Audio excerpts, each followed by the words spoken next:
Good morning, Bucknutters. It is Tuesday, October 21st, 2025. I am Dan Rubin. This is the Bucknuts Morning 5 and Change, joined today by Garrick Hodge and Mark Porter. This podcast covers the national champions, still ranked number one. Good to be king. Hope all is doing well. Sorry about yesterday. Had some major internet outages nationally that screwed us up a little bit. We are back on track now. We've been on track for a while here. This past weekend, we sent Garrick out on the road, maybe near his hometown for lodging purposes, but he got a chance to see a prime target for Ohio State. And we've had some instances this year, I don't know if you guys have noticed this, where we sent you out to games and the player in question maybe didn't play or tweaked an ankle. Not the case here. Our guy saved his best for Garrick. Introduce us to Brock, everything you know about him, what you saw, and then where we go from here. Yeah, Dan, I was really excited about this one. And like you said, it was a little bit of a homecoming of sorts for me. A little bit of background. Brock Williams plays for Libertyville High School in a Chicago-ish suburb of Illinois. And it resides about 15 minutes from where my father lives. So I thought that would be a really easy kill two birds with one stone, if you will, on the way to Wisconsin. Stop in and see Brock Williams. The last time I was at Libertyville, I played there 15 years ago, so that was kind of weird. But they played a team called Lake Forest, which is the alma mater of former Notre Dame quarterback Tommy Rees. Okay. And they have not changed their offense in 15 years. I was watching it. I was like, oh, my goodness. I felt like I got the game plan of this passing attack yesterday. But as Dan likes to say, we digress. Mm-hmm. So Brock is a 6'5", 210-pound tight end who is very clearly, in my opinion, the number one target on Keenan Bailey's recruiting board for the 2027 class. He is down to three teams. He is down to Ohio State, he is down to Georgia, and he is down to Texas. And if you're asking me to handicap this, I would probably say Ohio State is the slight favorite with Georgia right there. And obviously Texas can always make a last-minute swoop, as the Longhorns are prone to do. From what I saw on Brock Friday, I can completely understand why that Ohio State is so gung-ho about getting him. He played both in line and lined up out wide.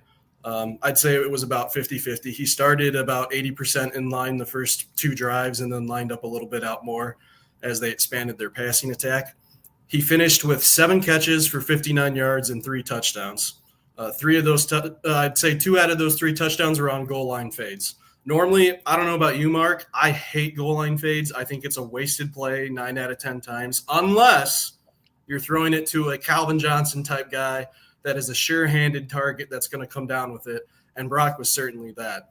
It was also amusing. Libertyville, the way that it's set up, is it has these like bushes in the back of its end zone all across, spread out. So on 2 of his 3 touchdown catches, Brock Williams hauled it in, and then he hopped over the bushes in stride, and he had to celebrate after hopping the bushes. And I gave him a little grief about that, and he's like, hey, man, we practice that every day in practice. You catch a touchdown, and you hop over the bushes, and you run to the locker room, and that's how you do it at Libertyville. But nonetheless, Brock said really positive things about Ohio State, for lack of a better term. He called Keenan Bailey like a best friend to him. He says he talks to Ryan Day about 1 or 2 times a week, get on a call, and you can really tell that they're going after him with everything they've got. He's also not a guy that's going to drag out his recruitment. He's targeting committing in early December, and yeah, he knows the 3 teams that he wants. I know that a lot of people have modern recruiting fatigue, and it doesn't seem that Brock is a modern recruiting guy. He even said that, yeah, I don't see the point of taking all these official visits when I'm going to know where I want to go. I was raised better than that. I don't want to do that. I want to commit, and I want that to be that. So I take him at his word, and I think Ohio State's got a great shot here, and we'll find out sooner or later in the next 2 months. We're going to take a look at some video here. I do love the fact that he's kind of got his 3 squads. They're all impressive, and he's just going to make the deal from that. Definitely look at who else is interested. Take it away, Mark. Well, this is Garrick's picture of Brock, and let's talk about those said bushes in the background. Yeah. Those aren't nearly – I was picturing some, like, mid, like waist-type hedges. bushes. Yeah, those are some ankles. He could definitely hop over those. So nothing too daunting there. But we're going to go right through your feed here because you have his plays that you talked about. As you were talking about him, I was watching him here. And then we do go right to his 3 touchdowns. So you see a little catch there. Put him in the back of the end zone here. Yeah, I'm like you. When you have this type of a mismatch in high school, you're definitely going to want to take advantage of the height advantage. And he makes these look like they're just normal garden variety rebounds, where if he was on a basketball court, this would be the par for the course, or just a simple go up and get it. I mean, the speed he has to run by this guy. Let's watch this again. I mean, he crosses his face. I don't know who that is in coverage, but geez, oh man. You got the best tight end in the country across from you, and you let him Don't let him get inside of you. Yeah, nothing like high school football technique. I'm sure in practice, you're like, this technique, you don't let him get inside, and there you go. That's why. But here's another play here. That's him on a run block. You see him smashing somebody and taking the helmet off. Watch the knee, dog. Yeah, geez, Garrick. That makes you a little nervous. And then his last touchdown the night where he does jump the bushes. There you go. I'll tell you what. Those hedges are a little close. Yeah, Garrick's not a liar. He described everything very accurately. Yeah, maybe the hedges weren't as high as I expected, but if you score a touchdown, that's kind of there's 100% chance someone's hurt their ankle there. Yeah, that is a quick hop. That is, yeah. So we'll keep an eye on that. Obviously, I'm happy that like you're saying, your player showed up and gave you 3 touchdowns. That Winton Woods Anderson game I saw, 3 Ohio State guys on the field, and Ace Anderson a corner. Guess who didn't get thrown at all night? Right. You had to run across the field 50 yards to be in on a play.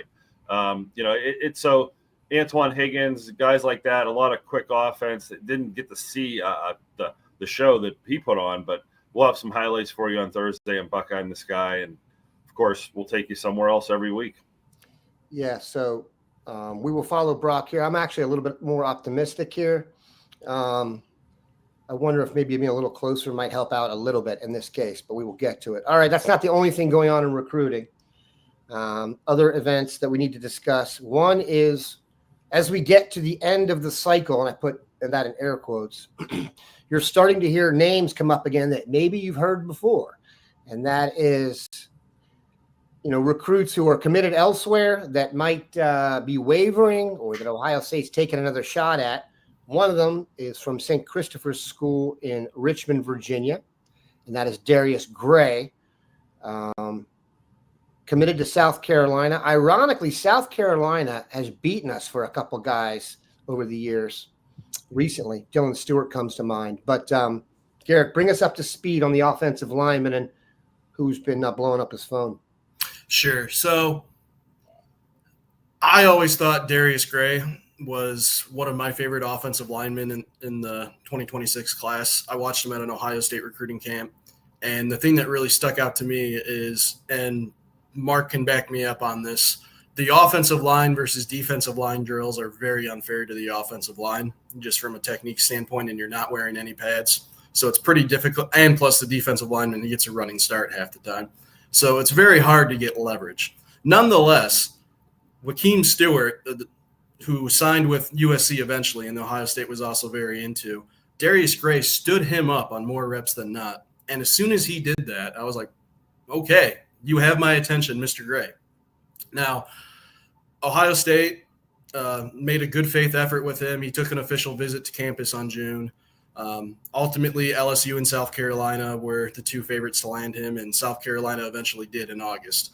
But I don't know if you gentlemen have been paying attention, but things have been getting a little turmoil-filled at both of those institutions the past month or so. And in terms of LSU, it seems that turmoil is still more to come. So anyway, this is all a long-winded way of saying that I poked around a little bit, and with Ohio State having an off week this week, it's a great opportunity for assistant coaches to get out on the road, check in with various targets of several classes, especially in the current class of 2026.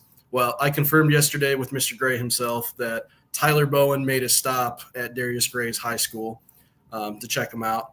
And so you can tell just from that fact alone that Ohio State is still swinging for the fences here in its attempt to land another offensive lineman for its 2026 class. Now, when Tyler Bowen came to Ohio State, he didn't exactly have a lot of long-standing relationships with targets that Ohio State was really coveting at the time on the offensive line. But Darius Gray was the exception, being a Virginia guy. Tyler Bowen and Darius Gray did have a recruiting relationship that preceded his time at Ohio State. So I would describe that interest right now as continued due diligence. I certainly don't think anything's imminent here, but I think that Ohio State senses an opportunity for blood in the water, especially with how much turmoil has filled South Carolina. And I mean, South Carolina's already fired its offensive line coach. They sit at 3-4. They had expectations through the roof this coming into the season, and they're 3-4 with more losses to potentially come. There's been a lot of smoke connecting Shane Beamer to Virginia Tech, and who knows if it's just smoke or if there's actually some legs to it. But I think Ohio State senses that if there's a coaching change, perhaps they can get back in the race here. But if nothing else, it's just good to monitor the situation. For sure. All right, Mark, your thoughts on Darius Gray? He's 6'4". You know, we're Bill Kurlick and I we're coming up with the rule: don't get people excited about a player if you're not going to get them, because this is one of those players that when you watch him here, you're going to get excited about. What an athlete. I mean, he just undressed that offensive guard on the way to the quarterback. Unbelievable feat, unbelievable athlete. You're saying he took on Jakeem Stewart and did a good job. These other guys. Oh, my gosh. I mean, it's like hold on. Rewind that. Rewind that one. Yeah, that was a good one. Can you do that for me? Yeah. This might be the longest I've seen a kid pushed in a game. He's at the 40, 50. It's like he's breaking away from 45. That's 21 yards on your heels, dude. Oh, my gosh. Film day the next day for that guy was horrible. I'm sorry. Go ahead. Dan, you just didn't realize that you're doing it. You're getting people excited that this kid is one of those guys that you want to get. And that's – did you see him put a guy just through the back of the end zone? I mean, he's got the feet to run these kids. I mean, he's coming off as a defensive lineman. I mean, yeah, get excited if Ohio State has a chance. And, yeah, I hope South Carolina implodes and he wants nothing to do with that. Seriously. And, yeah, I mean, that's as good as any recruit we have. I mean, there's a reason he's a 5-star, and that's a well-deserved 5-star looking offensive lineman right there. Interesting, too, because Virginia, having covered that area before, you can get players out of there.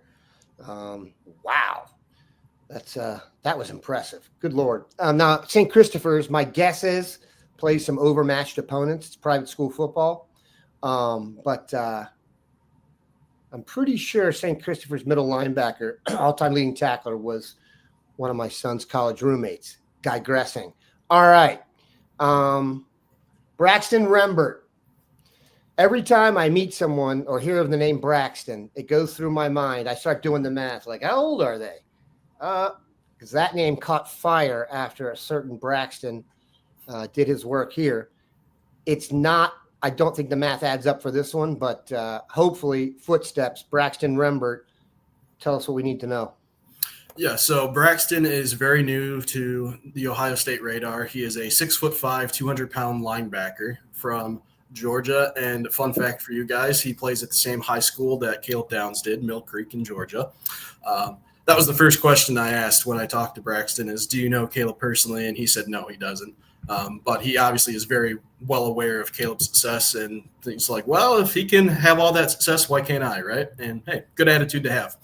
Nonetheless, Ohio State has been in touch with Braxton for about a week and a half now as they continue to look for a third linebacker commit in its 2026 class, especially with the more we watch Arvell Reese, the less he's going to be in Columbus. I mean, enjoy whatever's left of this season because he's going to be a top 10 NFL draft pick pretty soon, right? But anyhow, so Braxton, it's funny I bring up Arvell because Braxton has a lot of athletic traits similar to Arvell, and I don't mean to compare him to Arvell Reese. That's a very unfair comparison to put on any kid right now. But a lot of similar tendencies from what he shows on film. He lines up on the edge and rushes the passer a lot. He also has a depth coverage skills. And James Laurinaitis, I'm burying the lead here, stopped at his high school yesterday and offered him a scholarship to Ohio State. So he has officially entered the running to be Ohio State's third linebacker commit in the 2026 class. He said he's looking at setting up a visit either for the UCLA game or the Rutgers game in mid to late November. Still some things to be worked out there. He also hedged and said right now he's fully happy being committed to Wake Forest and is a happy Demon Deacon, right? But we all know that could change down the road if you make a visit at Ohio Stadium and things go pretty well there. I think in terms of that linebacker spot, Jaden Williams is going to be very tough to flip from Indiana, especially with the season that the Hoosiers are having right now. Elijah Littlejohn is a possibility to visit sometime in the next month or so for Penn State commit. So Ohio State's doing its due diligence there. But yes, we have a new contender for that third linebacker spot in Braxton Rembert. And Mark, when you eventually watch his film, you're going to see a guy that could be pigeonholed in a lot of different positions because his frame is already pretty good at 6'5", and he has a lot more room to grow depending on where you want to put him. I mean, even sometimes he lined up at safety every once in a while. But yeah, if you want to pull up the film, Dan, it's ready to go. Gotcha. Yeah, Garrick did a great job, and I wouldn't be ashamed to say, hey, this guy looks a little bit like Arvell Reese. He's obviously, very skinny at the 200-pound mark. You can see the railish like frames where he has just so much room to put on weight. But the keys to what makes him exciting is you see the explosiveness off the edge. Garrick pointed out that he's like lined up linebacker depth or safety on that last play, can run around. And we've had so much success with the Sonny Styles body type, the Malik Harrison body type, the Joshua Perry body type, these 6'5" guys that are all come in around 200 and 210 pounds, and they come out going to the NFL. I would think this is another player who fits that skill set. And then, Garrick, it's up to them if they become Arvell Reese. Arvell Reese wasn't Arvell Reese coming out of high school. He was, like you're saying, maybe pigeonholed as a defensive end. We'd get questions. Is he this? Can he play in the middle? Those are fun guys to take. You don't have to know what they are. I had a D1 coach tell me 20 years ago, you just take these guys. Give me as many 6'5", 200-pounders as God will allow, and I will sort it out on my campus, under my roof, and I'll get the benefits of that, whether it's a tight end. That style, it could grow into an offensive lineman. There's just so many possibilities. So this fits that mold. Super interesting because don't you remember, Mark, and it's happening now with Sincere Johnson, too, who's followed in the footsteps of Arvell. I think people are surprised. I don't know, maybe Ohio State standard is different, that he's going to be a middle linebacker. Everyone thinks, oh, you have that size, and you're going to put you on the edge. And everyone kept waiting for Arvell to move to the edge. I think what we're seeing is you can play a guy in the middle like that and use him on the edge in certain situations, and all that does is just boost his stock. The ability to get to the quarterback, that extra ability is the difference. And if you're a defensive tackle and you can get to the quarterback like Tyleek showed he could, that's how you get drafted in the first round. So there's a question here that I think this is for me. Does your son still have a teammate of a brother who scored a touchdown against OSU because he knew what defense? That sounds almost like the Ferris Bueller question, the 51 flavors question. However, my son will be starting in a backcourt this year with Carnegie Johnson, whose older brother is Cornelius Johnson, who did score a touchdown against Ohio State and an all-out blitz for Michigan. So if you tried to do that as a joke and we're right, that is some weird confluence of facts there, but we digress.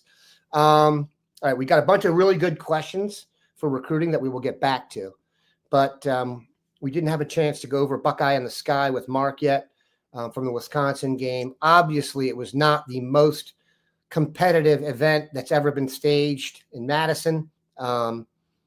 Pretty much when that ball got knocked in the air and Sonny took it, it was like, all right, the game's over. But it was fun after that, and we are witnessing the ascension in the public eye of Julian Sayin.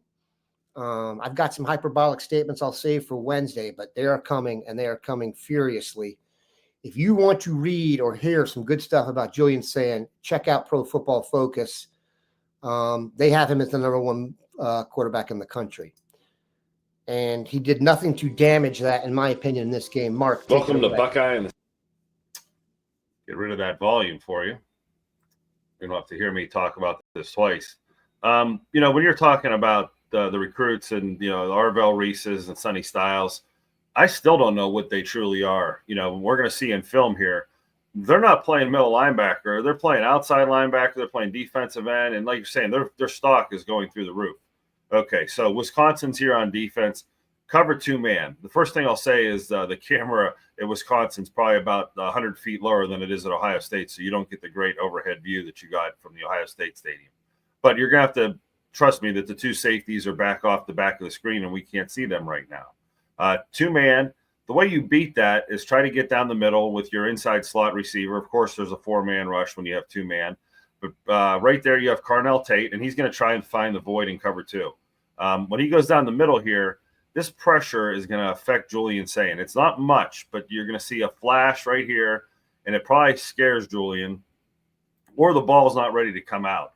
And instead of firing that in as a hole shot, that post just simply turns into a deep shot, and then this is all out Carnell Tate just going to make a play. I mean, he leaps into the air.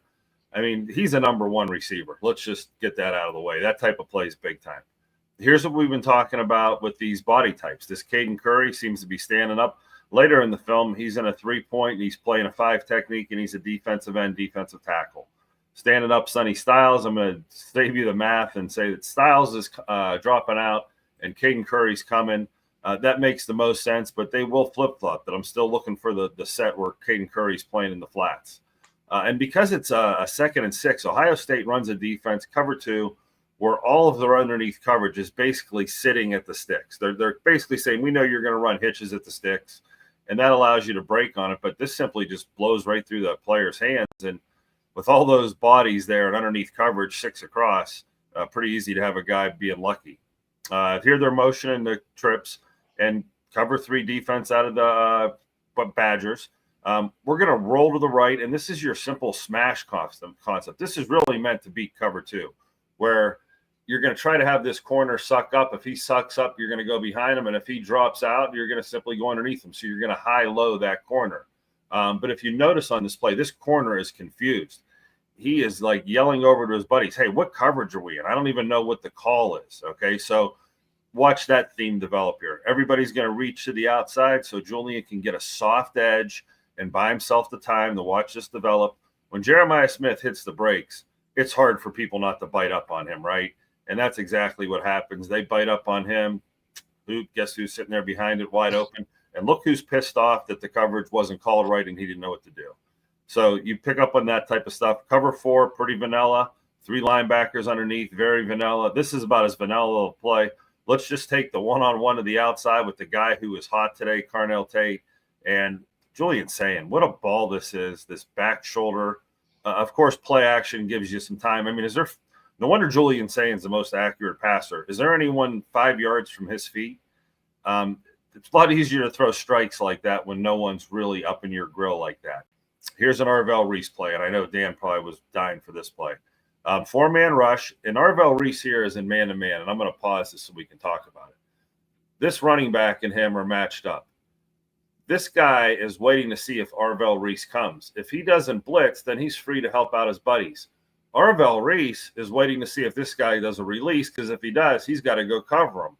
When this guy does not release, what does that do to Arvell Reese?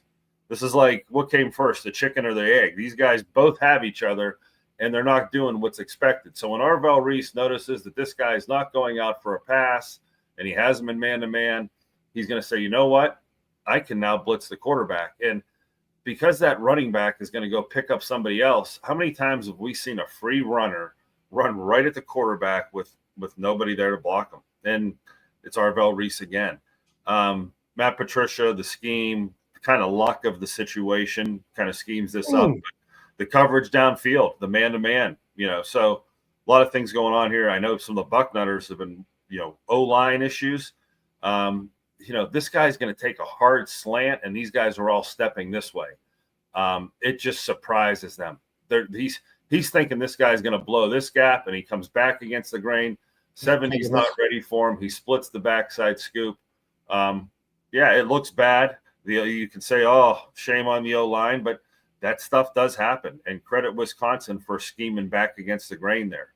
Another faux pas by the offensive line here. He steps out hard to the right, and what's the defensive lineman doing?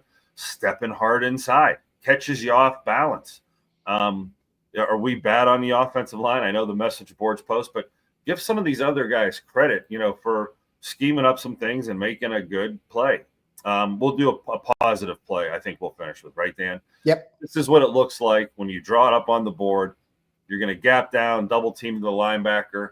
How about our center pulling? I haven't seen that scheme probably ever with the Buckeyes. And not that we haven't had centers that can do it, but he's the kick out guy. And then, boy, you start to flow to the opposite side. It almost looks like dive left or something going to the left side to kind of bring those linebackers, into that fold. And then, boom, the running back's just going to pop to the other way like a counter. And that's as clean as a hole as you're going to see in the Big Ten. And then, you try to put a move on the safety. But, boy, I like this. We finished with a positive clip of those offensive linemen. But you can find in any game an offensive lineman getting beat like that by a stunt, or, hey, we're all zone stepping left and this guy hits hard to the right. That's about as tough as it gets. And I know that we're trying to pick out, I think the message boards have been like, hey, our run game has not been whatever. I don't think pointing the instances like that is anything to look bigger into, or like, oh, this is the guy that's always doing it.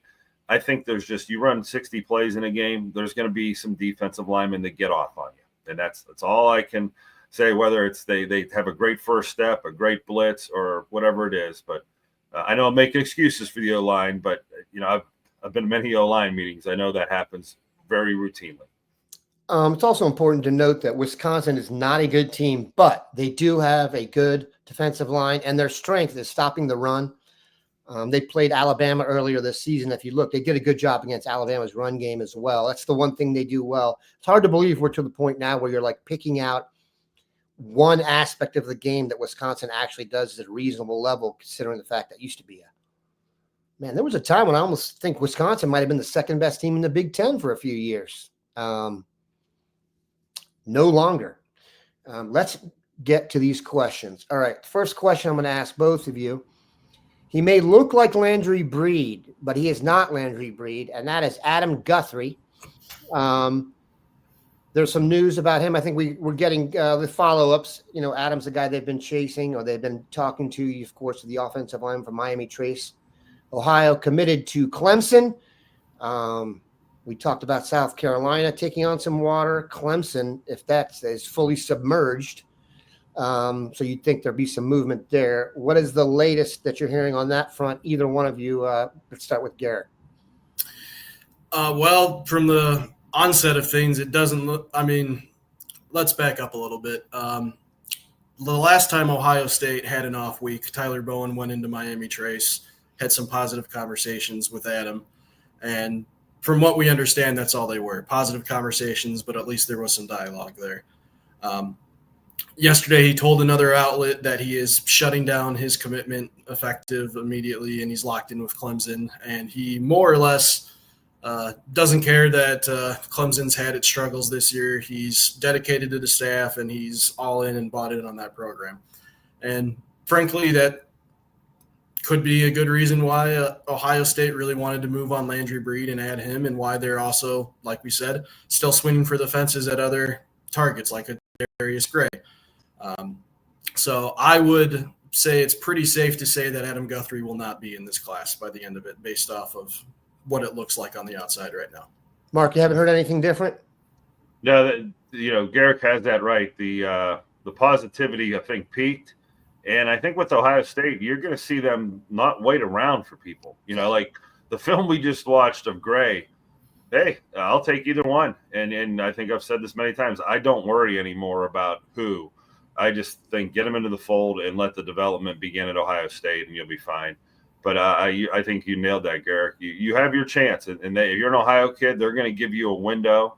And, Landry Breed probably, threaded the needle perfectly. He took a little longer than we would have expected, but that's how you do it. You sit back in your rocker and you kind of think about it, and a week or two later, you pull the trigger. Las Vegas Buckeyes fits in right there. Hopefully Dylan Stewart and Coy Parrish hit the transfer portal. They both gave their current school 2 years now. That's kind of how I feel about Guthrie. Go down there. If you do well, it's all good. If you need to go somewhere in 2 years and you're up to speed, we'll give you another shot on the Ohio Mulligan program or just the Talent Mulligan program we have. Yeah. Said this many times. Quinshon Judkins, not offered by Ohio State out of high school. Max Clare, not offered by Ohio State out of high school. They still ended up in Columbus. Dan, that's a catchy phrase, the mulligan, because that's exactly what these are. They're mulligans. You know, the first time around, we saw someone we like more, but yeah, this is a never-ending thing. And we always used to say these kids go to MAC schools, other places, and they end up in the NFL. Now they end up back at Ohio State. Exactly. The NFL. Exactly. I don't want to get accused of tampering, but just to give the Bucknutters something to dream on, could you imagine a potential transfer portal haul on the defensive line of Dylan Stewart and Chaz Coleman? Yes, I could. That Last night I dreamt about it. Fantastic. But anyway, that's just fantasy land at this point. I'm just, I think Dylan fans to wishcast that into existence. I think Dylan Stewart is a true sophomore, though. Yeah. So, I mean, a guy usually like that. Look, Dylan Stewart, if he was a junior, there'd be no reason for him to transfer because his next stop would be NFL riches. Coy Parrish, if you guys remember, he's the safety from Minnesota that tipped the sand ball in the game there. He almost flipped to Ohio State down the stretch, and he was as good a freshman last year as almost anybody in the country. I mean, except you know who. He was one of the better on defense. All right. I don't want to open this can of worms, but I'm kind of a MAC guy, and this is one of those fun questions. But think of the best players in the MAC going back 10, 20 years, and would Ben Roethlisberger, would he have been a Buckeye? You know, James Harrison. James Kareem Hunt. All these guys that were like the toast of the MAC. You know, how many of those guys would have transferred portal back to the Buckeyes, and you would have seen, transformations. But the MAC is a great – that Fannin, the tight end at Bowling Green last year, he could have very easily been a Buckeye, and it was a pro prospect. And there's guys coming that we don't even know about right now that were mulligans, Dan. I like the phrase. Well, I mean, Phil Daniels is another one. Excuse me. Yeah. All right. This is a great comment by Dee to back up what Mark said. And she would know. I had a recruit parent ask me how long we took to commit, obviously, Team Sanchez. I told her they do not play games. So don't think you can play with the coaches holding out. You want to get on the field as a freshman and you're a stud, don't be wasting your time. And Team Sanchez is an example of that. All right. Let's talk safety. Kyler, I got you. Blaine Bradford. Do you think, Garrick, that there's anything to worry about here? Obviously, when you get into a long recruitment or a commitment from a guy from a southern stronghold, Dwayne and I used to have these jokes about how we should set up camp in Louisiana to get some floppy belly defensive tackles because we could never get them. And it's very hard to get guys out of Louisiana, generally speaking. They do have a commitment from Blaine Bradford, a priority safety. Your thoughts on his recruitment, and have you heard anything that makes you think nerves would kick in? And I will say, if LSU was the main threat, I wonder if that's still as threatening. Garrett? Not at the moment, no. Maybe before the season started, there was a little bit of hesitation since it seemed that the family was open to taking some other visits and was open to hearing a pitch from LSU. But he hasn't visited LSU that I know of. And like we said when we were talking about Darius Gray, that his two biggest suitors were LSU and South Carolina. I mean, there's a lot of turmoil going on at LSU, guys. I don't know if Brian Kelly's going to have a job in 2 to 3 weeks, especially with their schedule. They play Texas A&M and they play Alabama in back-to-back weeks.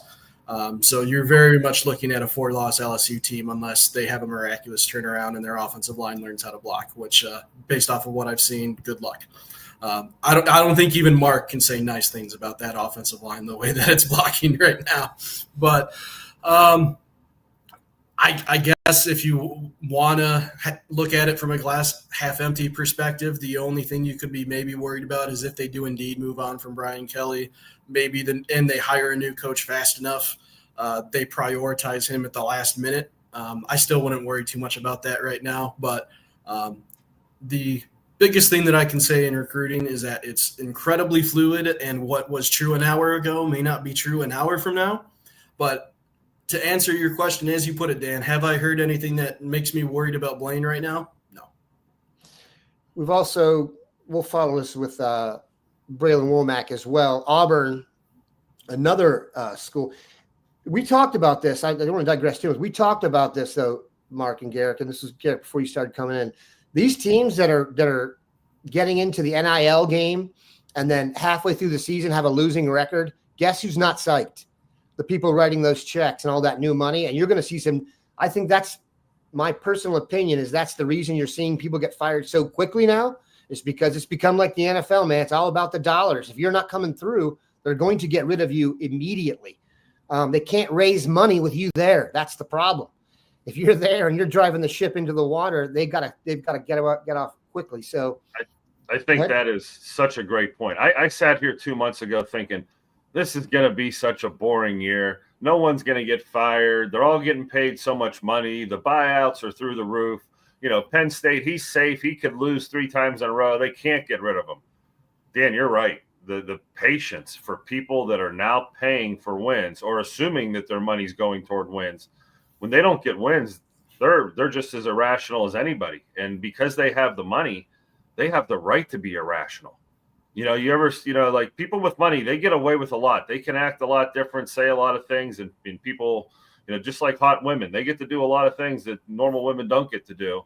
Yes, and when they want the coach gone, and they're signing the checks, but I cannot believe the list of programs that are looking for a coach. And it always blows my mind. You didn't have the guy picked before you did it. You didn't have the guy that was going to make everyone really happy that you did this. You just did it and said, okay, we'll find someone. We'll start the search. Boy, it's a crazy state of college football. And keep in mind, every time this happens, those recruits become open game to some extent. And if you're Ohio State and your arrow is pointed straight up so high it's going backwards, you become super attractive. Where would you want to go?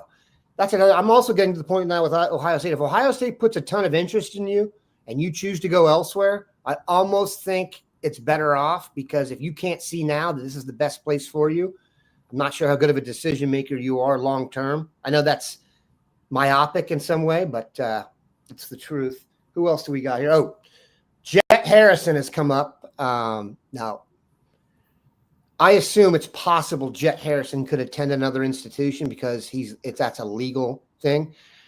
I cannot believe, if Brian Hartline and Ryan Day and the crew are still here, that Jet Harrison won't eventually be a Buckeye. Of course, this is the younger brother of Marv, who's currently in purgatory, given the fact he has to play with Kyler Murray.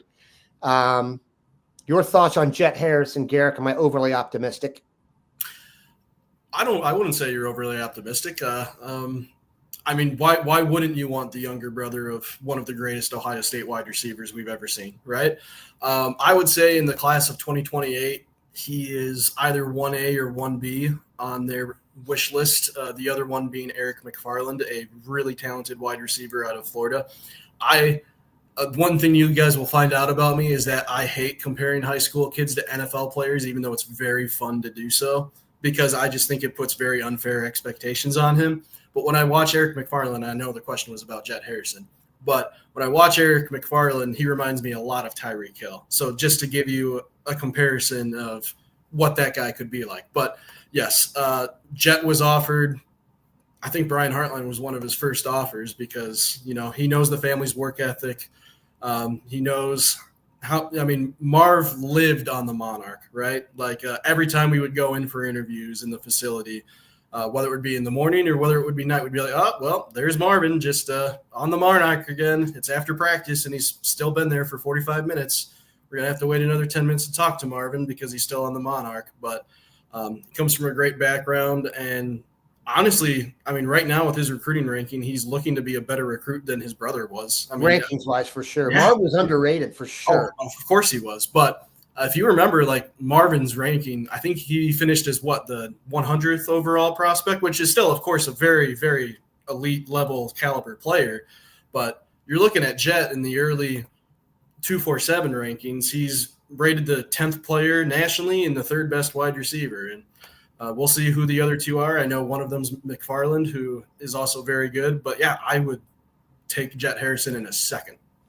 we talk about optimism here, go look at the 2028 top 20. It could be a very, very good year for your Buckeyes. I'll just say it that way. We've already added one guy from there from the state of Ohio, and Jameer Weiss. So things are looking good. All right, we will be back with these guys on Thursday.